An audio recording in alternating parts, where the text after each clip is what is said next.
A tip about converting curves to actual geometry. So I'm going to create a curve, just a simple curve like that, and then go to the Properties panel, to the Curve tab, and check Render Curves, and also check Render Curves as polygons.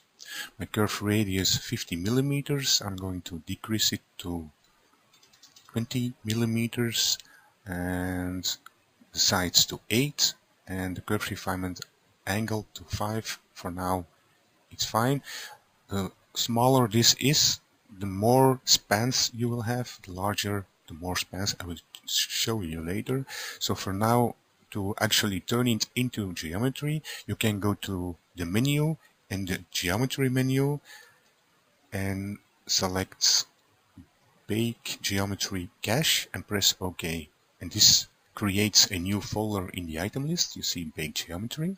When you open it and you select that one, you see that your curve has been converted to actual geometry, but it is triangulated, and this is actually easily cleaned.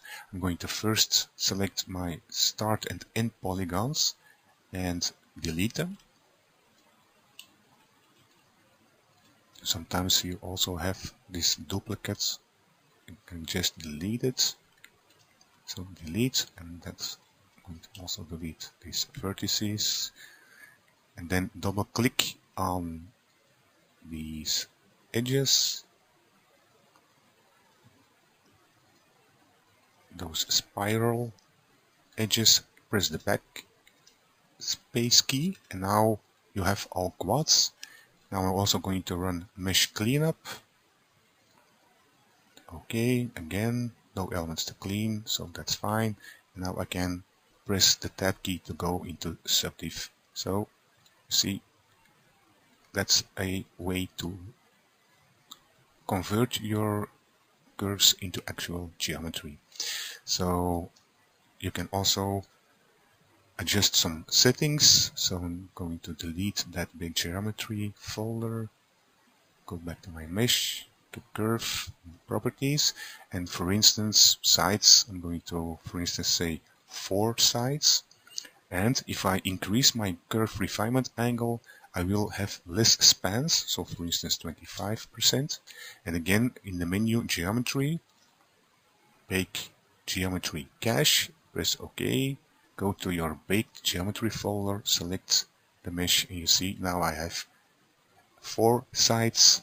And again, some additional cleanup is required, but as you saw before, this is easily fixed. Just select your start and end polygons. I delete them so that when you double click on the spiral, you don't select extra verts at the start and at the end, so that when you press the backspace key, everything should be fine.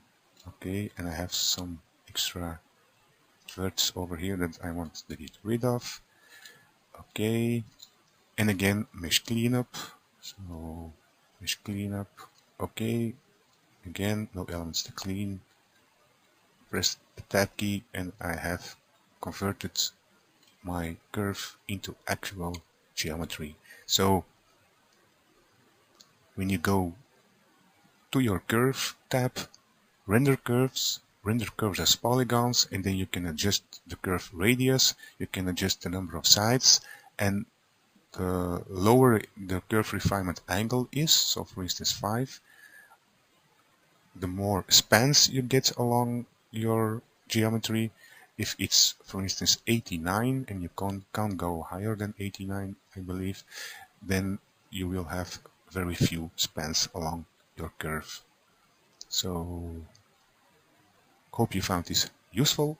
Bye for now.